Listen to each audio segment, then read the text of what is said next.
Hey there, peeps. This is Michelle Nedelec, and I'm super glad to have you around today because today I'm going to be talking about podcast production. To me, podcasting is one of the best ways to be able to get your marketing broken up into pieces that work for your social media and allow you to spend an hour of your time, maybe even a half an hour of your time, and be able to get all of the social media and content and YouTube that you're looking for to be able to produce in a month. And it makes it wicked easy. So stick around. I'm going to be talking a lot about this. I'm going to record this all at once, and then we're going to show you how we break it up into different sections, just like we're going to suggest that you do it. And if you want help at the end, of course, we're going to offer you to be able to have our assistance in that process for you. So stick around. You're going to love this. All righty. So highlight, what do we do as a company and what do we do for you? So I'm Michelle Nedelec. I'm the owner and founder of Awareness Strategies. I work with my partner in life and in business, Brad Mooney. He runs the tech side of the company. I run the creative side of the company. And together we help small businesses to be able to get connected, get leads, and build the business of their dreams. So those are businesses typically between about 500,000 to about 5 million, although that doesn't necessarily mean anything when it comes to the complexity of your business. So we're helping busy entrepreneurs to be able to focus and streamline all of their efforts to be able to make those efforts as effective as possible. One of the ways that we do that is through podcast production. How we got into podcast production was, well, about 5 years ago, I had this crazy idea that I should start a podcast. And the reason I did that was to be able to network with people and offer people a give first. And what that meant to me was, if I wanted to meet somebody, I was more than happy to have them as a guest on my show, interview them, and then promote that show, promote their links, promote them to my audience. And it was so effective in being able to create that community and to be able to give first, that now I still use it as a networking opportunity for the people that I know, but people are coming to me and saying, hey, can we be on your show? Can we be on your show? And I'm like, yes, your business is fascinating. I would love to promote you. And that's why I not only do this, but I have a ton of fun doing it. We've been doing it for the last 5 years or so, and we have about 100 shows in the bucket, meaning that we are guaranteed to be out another year from now. So yes, I absolutely love it. It's a ton of fun. We're getting a ton of eyes on the show. And more importantly to me, we're helping a lot of entrepreneurs be able to build their businesses and live the life of their dreams, because I think that that's what the entrepreneurial journey is all about. But we'll cover that in another episode. So another question we have was, can the podcast community help your business grow? Absolutely, it can. And I think there's really something special about this community that you have to understand, that it's more like the music community than the business community, in that when people get together in the music industry and they jam together, they have fun together, they create together, they feed off of each other's ideas and build something that's better than any of them had before. And that's what happens in the podcasting community. So even though it tends to be a bunch of entrepreneurs getting together, or the ones I know anyway, are a bunch of entrepreneurs getting together and talking about business, we're helping to encourage each other, get new ideas. We're jamming about business. We're helping people to get ideas that can help them to build their businesses bigger, faster, stronger than they ever could on their own. So that's one of the things I absolutely love about this community. And we'll talk about that a little bit more when it comes to being a guest on shows or guest hosting and how we create those connections in there. So why podcasting? Well, podcasting to me allows you to be able to garner awareness of your business. So most of us are the best kept secrets in the industry. And if more people just knew about us, we would be more successful. And it's almost true for everybody, other than maybe Bezos and Bill Gates at this point. Couldn't even remember his name. Yeah, that guy. For the rest of us human mortals, we really need to get out more. We need to have more exposure in our business and allow people to see what it is that we do. Podcasting allows us to have those conversations with people, have those interviews, get in front of other audiences that we might not have even heard of before, may not have had the opportunity to get in front of, but now we can through the gift of being a guest or of guesting. We also get the opportunity to communicate our message in a way that make sense for us, if you want to put it that way. We can take as much time as we need to be able to articulate the message, articulate it clearly, and have somebody that's listening to the show understand it. They have the opportunity to be able to fast forward through the things they don't want to hear, or to be able to back up 6 or 7 times to catch what you're really saying at that point, going, oh, that was good. I really want to have that. And be able to kind of go through your content, your information at their own pace, at a pace that's comfortable for them. That's a huge advantage to your clientele.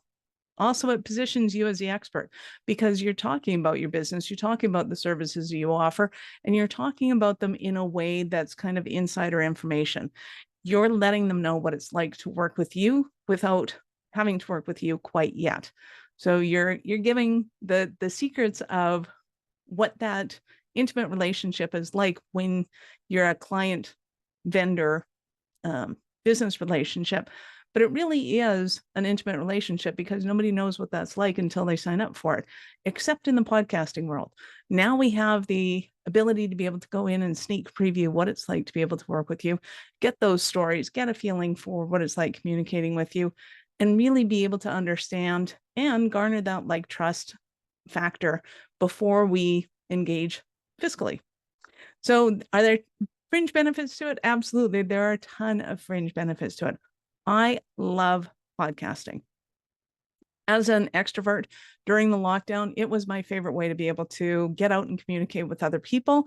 And in discovering that I could communicate with people from Britain to Australia, everywhere in between, North America, South America, as long as they were kind of sort of in my time zone, it all worked out really well. And I got to meet some of the most amazing people that I've stayed in touch with all this time and created relationships with. So not only was it a ton of fun doing it, we got a lot of information from them. We created business alignments and in some cases, even friendships, and it worked out great. So who would I say now is my favorite clientele? My favorite clients are people that have a ton of information. They are exploding with information. They are the best kept secret in their industry, and they just don't really know how to get that out yet. Once they discover the power of podcasting, it allows them to be able to see themselves and their business in a totally different way. So for example, tax accountants. Now, tax accountants, you think, really, how much is there possibly talk about? There's tons to talk about. There are amazing amounts of information in there. And it's a matter of being able to articulate stories and be able to have a good interviewer, be able to extract those conversations, be able to get those stories out so that their clients can get more of that information. It also makes it really effective for SEO, being able to get those conversations in a way that Google can understand them and see them, so that when people are looking for the answers to those questions, Google can be the liaison between you, the expert, and the audience. We also love clients that have a typical long sales cycle. So in something like the engineering world, there can be a component where people need to be educated first, or they need to really understand how that service or that product can help them build their business. Podcasting allows you to be able to articulate that information to educate your client. You have half an hour and a half if you really want it, as long as the information is there and it's intriguing to people and it is the information that they need in order to be able to make a decision. And some sales cycles are like that. So if you find yourself having the same conversation over and over and over and over again with your prospects, you can record that into a podcast and be able to break it down for them so that they can get the little nuggets when they need it and attract them to the longer story to be able to watch that. And then if they're still interested in it, they can then engage in a conversation with you. And when they do that, they're already primed and prepped for the conversation. They have all the background information that they need to at least be able to make a decision and move forward with you. So that is a huge advantage to doing the podcasting. The other thing is if you have clientele that tends to be hit and miss. So what I mean by that is it's really hard for you to maybe narrow down who your ideal client is until you ask them a series of questions or they ask you a series of questions and they self-eliminate at some point. So usually if there's about 8 kind of things that you can ask people and they'll self-eliminate, that's pretty easy. But if there's maybe 20 or 24, even more questions that you have to ask before you can really figure out whether or not they're a good fit for you or not, then podcasting makes a fantastic way to be able to articulate that information and why certain things, even though they had 22 out of the 24 were 4, but those 2 things that they missed, it's not really going to work out. And here's why not. And here's some resources that you can have that maybe take you in the right direction. It just allows you to not have to have those conversations in person all the time, which can get really repetitive for you and waste a lot of time in your business. But when they go through those 24 questions and they pass, they get to move on to the next one. That makes your job a lot easier to be able to identify whether or not the sales can go forward. I assume that makes sense. So we talked about content and repurposing it. The other thing is, well, let's talk more about the repurposing of it, because when you have a podcast and you've answered somebody's question, your editing team has the ability to be able to break that answer up into different sections. So it's possible that you've given a clear, concise answer that has 3 points in it. Those 3 points can then be broken up and turned into social media and points of intrigue in the social spheres, so that people can then go, oh yeah, I want to know more about that, and then be drawn into more information. Podcasts give your social media team a ton of content to be able to slice and dice, to be able to find the stuff that's intriguing or is fun, or the bloopers even, and being able to have some fun reels in there, even if you're a really serious person, and to do it in a way that makes you honest and in integrity without making fun of you, because it's not the intention. It's just to be able to have a little fun and to kind of get more engagement from people and to see your humanity and to be able to bring that out. And sometimes just talking does that alone. You can't help being you, and that is awesome.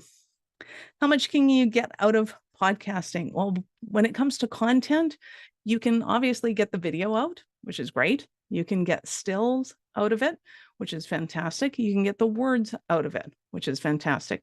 And you can put them all together in different ways, which means that you can have TikTok videos when you're going, what? I don't know if I want to be on TikTok.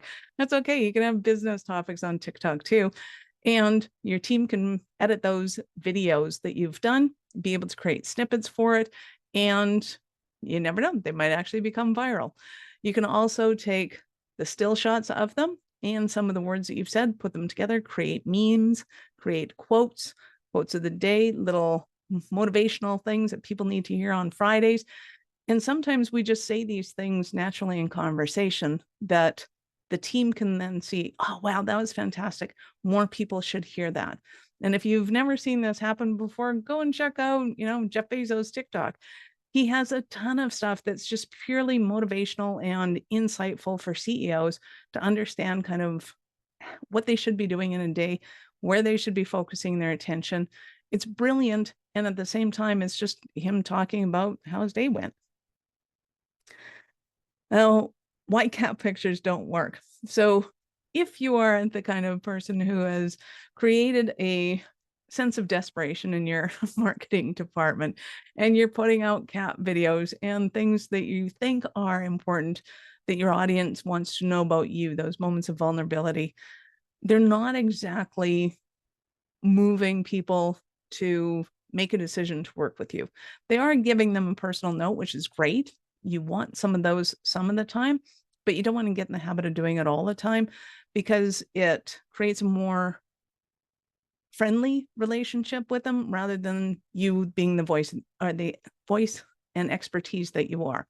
So what we want you to do is be able to voice your expertise and do that on a regular basis. The problem most people have is that they go, I don't know what to say.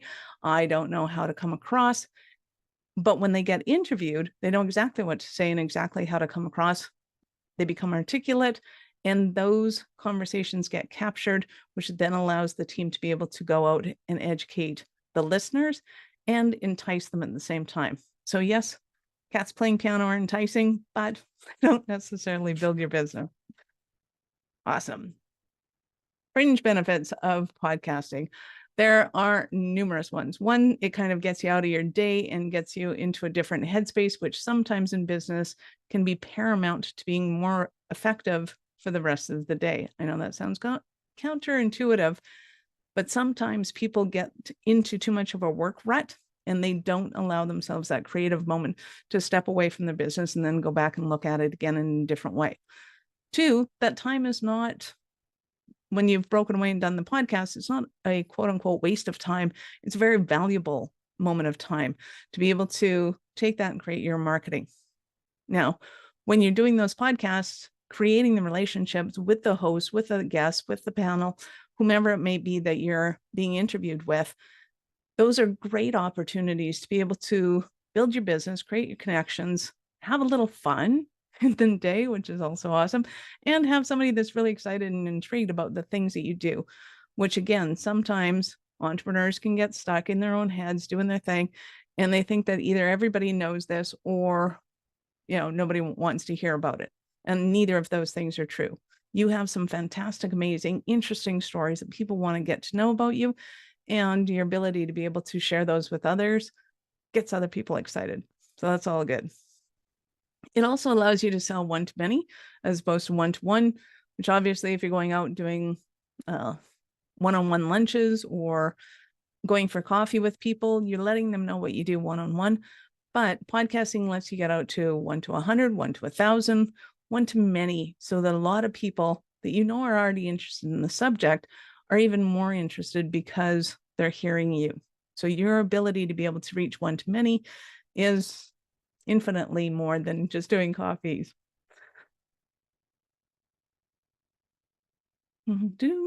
Let's see.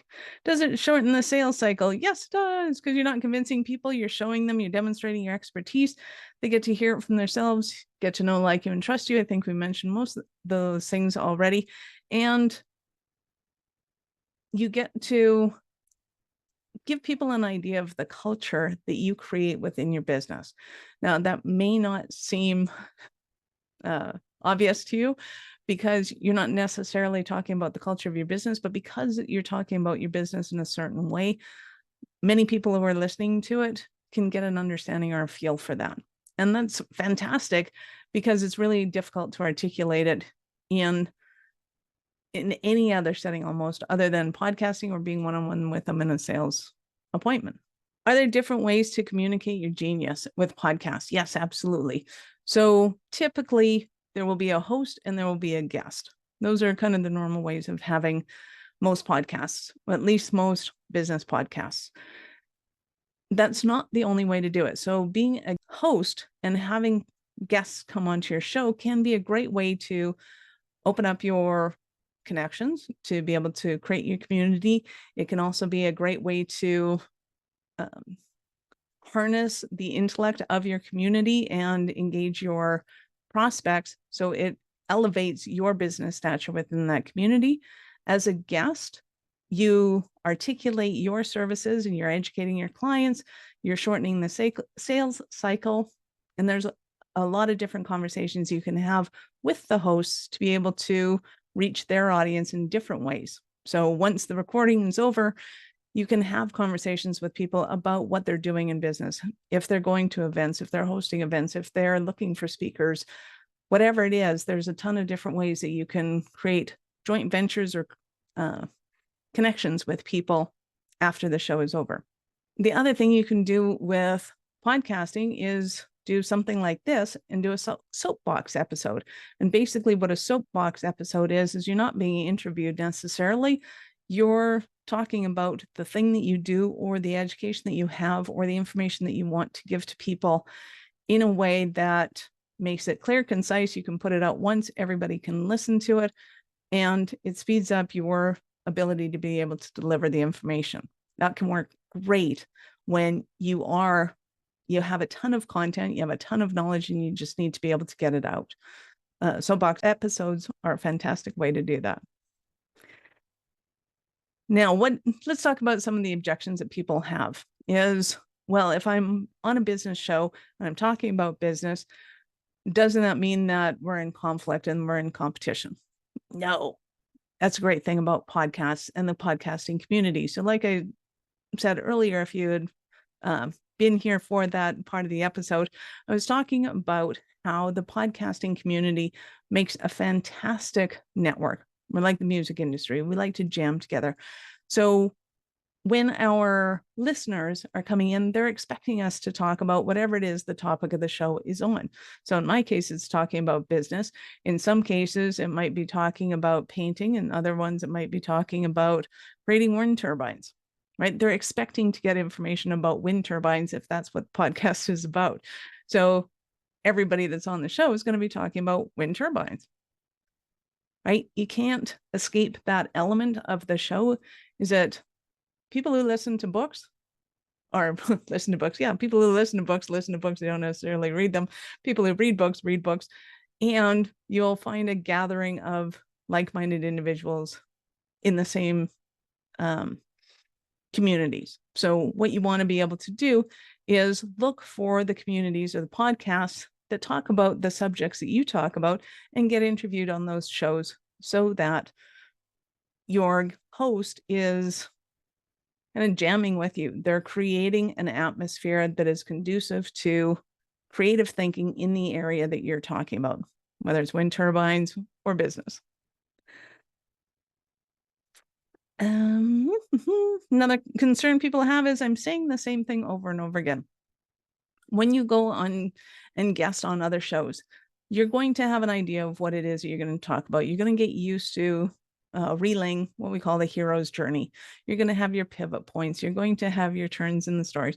And most of those stories are going to be kind of the same. And after you've done about 10, 20, 100 of them, it may start to seem monotonous. What you want to do is have different stories that change it up to be able to give your marketing department, especially, different stories and different content to put out. And as you have different clients that you can talk about and different circumstances that you can talk about, those will give them different content. In general, you still want to be able to get out the information about what you do and how you do it, but you don't want to do it in a monotonous way. Because if everybody on a show about taxes is talking about the exact same thing and talking about P&L statements in exactly the same way, then it becomes monotonous. But if you have a new twist on it or a new story to tell or an interesting thing that happened last week and you bring those stories to the show, that's what makes it intriguing. That is what makes it a lot more fun. Sometimes you have to do about 6 or 7 shows before you get into that groove, and that's okay too. Telling your story 6 or 7 different ways initially will give your marketing department the opportunity to be able to find that best one. It's kind of like going into the recording studio. Doesn't matter who you are, you're going to have different takes on the same song. So they're just picking out the ones that they think resonate the best. When you work with us, what does it look like? So when you work with awareness strategies and having us help you to do your podcast production, the first thing we're going to go through is, why do you want to do a podcast? What is the end game? And there are a lot of different end games. As I mentioned earlier, it can be that you want to get your message out and get it out to a larger audience. It might be that you want to clarify your message. It might be that you want to break down your message into bite-sized chunks so that people can understand it. It might be that you want to be able to have a year-long plan of information that you can deliver to your prospects in a way that makes sense for them to be able to consume. And all of those are very different reasons why you would want to do a podcast. And that also sets you up for different ways of doing the podcast, all of which are good, but you just want to know what those are. Then we go in and look at, how do we build out a year-long campaign for these for you so that you know what you're looking at every month.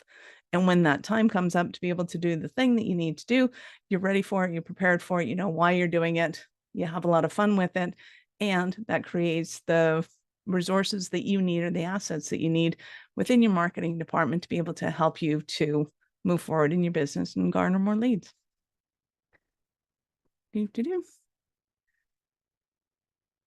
So what kind of things can you do if you're going out guesting to make your time and the host's time more effective?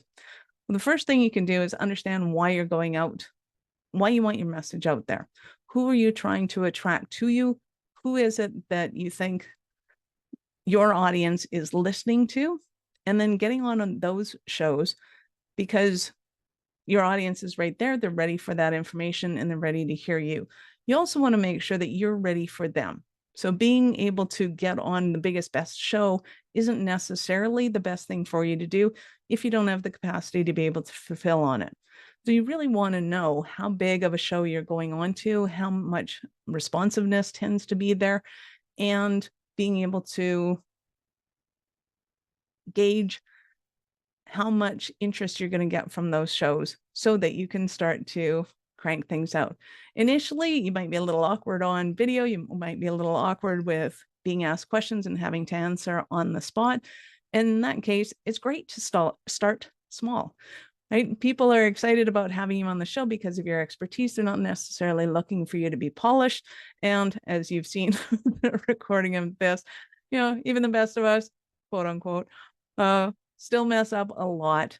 Doesn't necessarily come off the way it would if it was a recording session where you're answering Q&A, you're doing the whole professional video room and experience. There's different ways of recording yourself so that people can get the information that they need when they need it. You can do it right off of your cell phone. You can do it off of a Zoom meeting like this, or you can go into a recording studio and have full edits and full editorial teams. There's a ton of different ways to do it. All of them have different purposes, and you'll come across very different in all of those, and that's good. So understanding the formats, bringing value, educating their clients, and bringing those moments so that it's not just a webinar. You're not just selling your stuff. You're allowing people to get to know who you are and what it's like working with you. So you want to come prepared with a ton of stories, your past clients. When somebody asks for an example of a testimonial, you have those on the ready and you can talk about them at any time. What you really want to do is connect with the interviewer and be able to put them at ease that you're going to be a great guest and have a conversation with them. So it's not just yes, no answers, and it's not rambling on and taking 15 minutes for one question, like who are you and how are you this morning, right? You want to make the length of your answers appropriate to what the host is expecting in order to engage a conversation, the exact same way it would be if you were going out for coffee with someone. What not to do when you're looking at being guests on shows. One, don't be swarmy.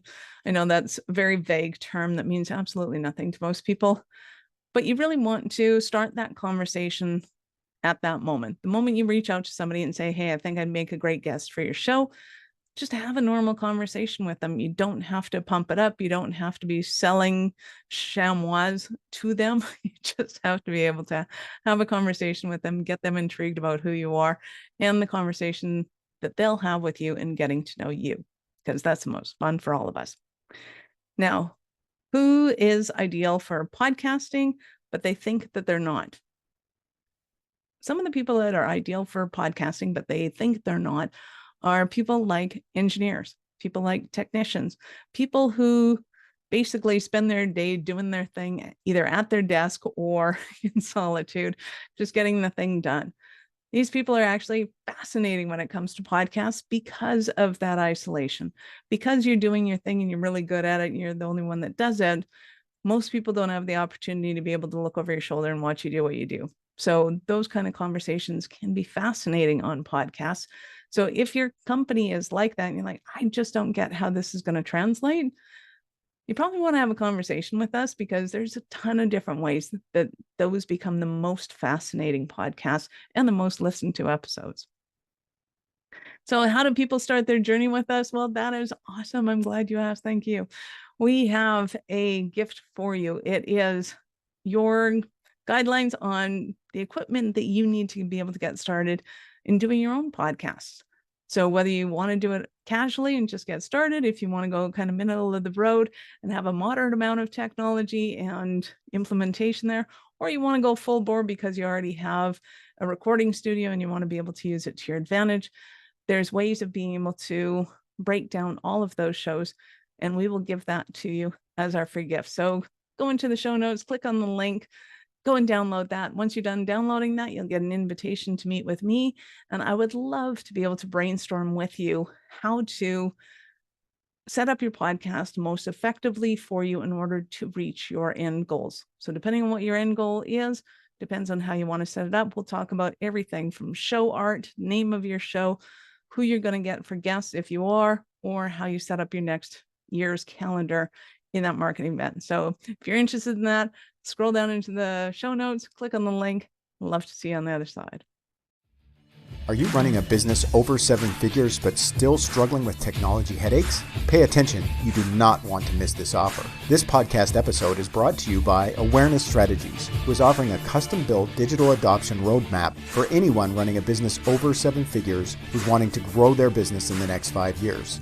And it's not just a roadmap, they offer full implementation as well if that scares the out of you. Check out awarenessstrategies.com/roadmap for more details today. The link's in the show's notes. Don't regret not doing this. Do it now. That's awarenessstrategies.com/roadmap.